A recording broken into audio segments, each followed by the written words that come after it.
And look at the education system in the U.S. and does it measure up to the level of what we expect, and do we know for sure we are getting the best education there is to offer compared to the international communities? Most people in the U.S. would say yes, we do have a great education system compared to most communities internationally, especially considering we have people from foreign countries coming to the U.S. to perform a higher form of education. But it all starts with the basics and how many people actually start out to do what they want to do. We as Americans are also told that with a higher education also comes higher rate of pay and a better job position.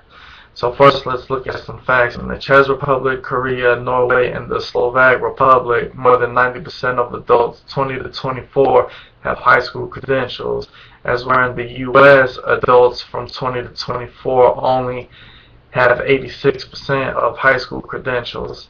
In the U.S., about one-fourth of 15-year-olds fall into the lowest proficiency level on assessments of skills and knowledge. In Finland and Korea, less than one-tenth of 15-year-olds perform at this level. A study has been done by PISA, a program for international student assessment, reports 15-year-old teens in the U.S. rate 14th in reading, 17th in science, and 25th in math. The U.S. ranks 22nd in literacy and 17th in the best education worldwide, Finland being number one in the best education. Teacher salaries in U.S.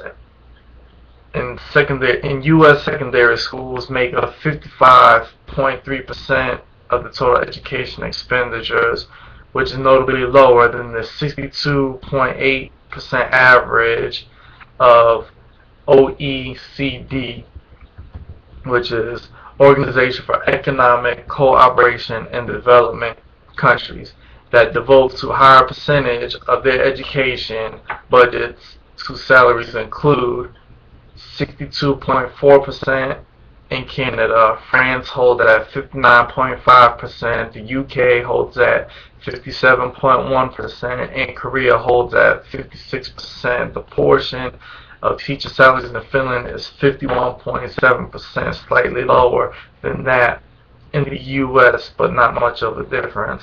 But a different picture emerges when you make comparison between countries and compensation of non-teacher staff.